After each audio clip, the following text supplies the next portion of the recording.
In this Mortal Shell guide, we're going to be taking a look at the Harros the Vassal shell, which is the first shell players will acquire within the game.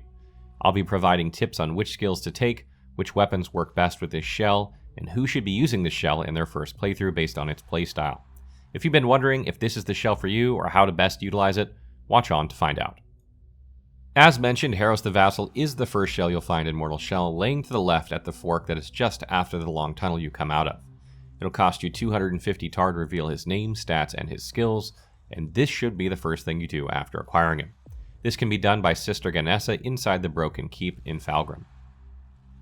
Harros has average durability, average stamina, and can hold up to 4 bars of resolve at once. Since resolve is used to perform parries and special attacks with weapons, this makes him a good shell if you like to parry often or use these special attacks, since only one other shell can hold as much or more resolve at a time, Solomon. His durability is the second lowest, meaning he can take some hits before he's knocked out of his shell, but not as much as Solomon or Eredrim. If you like being somewhere between light and heavy armor, then this is a good choice of shell for you. Harros' stamina is the second highest in the game behind Teal and is the same as Solomon's, which means that he'll be able to attack a good amount before having to replenish his stamina. This allows him to use just about any weapon in the game effectively, but he has little margin for error when using heavier weapons.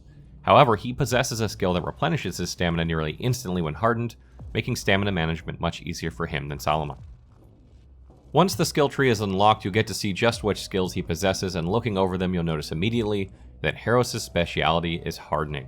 A good number of his skills deal with this mechanic, and it's one of the most important mechanics in Mortal Shell, making him a very good choice for any player that relies on hardening a lot during combat, which should be most.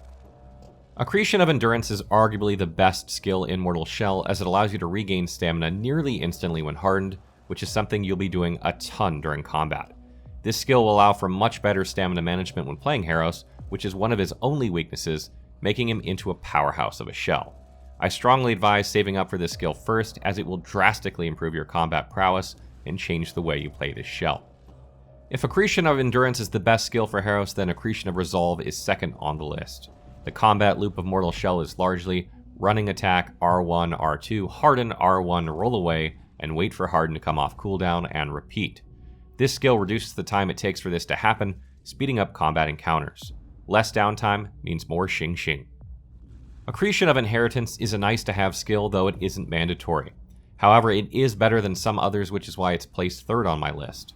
It allows you to tank hits for a longer period of time after your hardening has been broken. If you've ever wondered why you don't take damage sometimes when 2 or more enemies hit you nearly at the same time, it's because you have iframes for a short time after you take the first hit while hardened. This skill increases that time, which helps protect you in gangbang scenarios. Recollection of Death is a great skill to take on any shell because it allows you to regain last chance if you've lost it, which means you can be knocked out of your shell once more before you actually die. By the time you grab this skill, you likely won't need it as much as you once did, but it still comes in handy because mistakes get made. Take this one fourth to get some use out of it in the latter half of the game. The remaining skills you can take in any order you wish, and they are not nearly as good as they would seem. Glimpses drop very rarely in most cases, you almost never harden mid-air, and you don't really ever need to kick anything. But do make sure you get them all, and then speak to Sester Genessa afterward, as she becomes a merchant that sells some items that you will 100% want.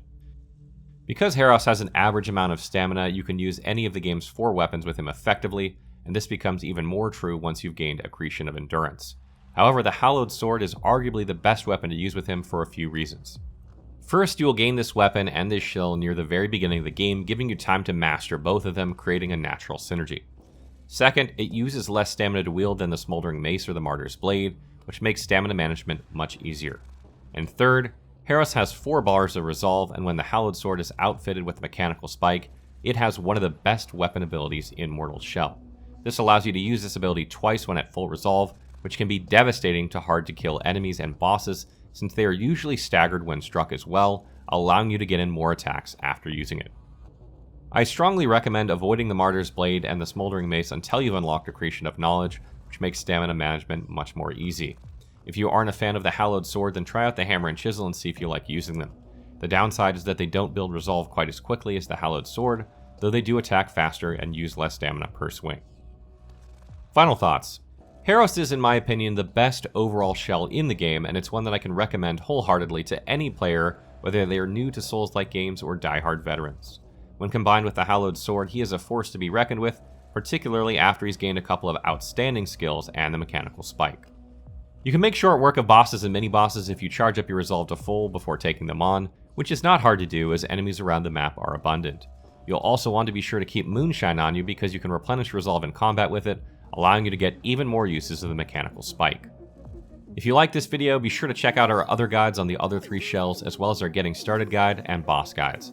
And if you need help figuring out something else, like the location of certain items, be sure to stop by the official wiki and get the help you need.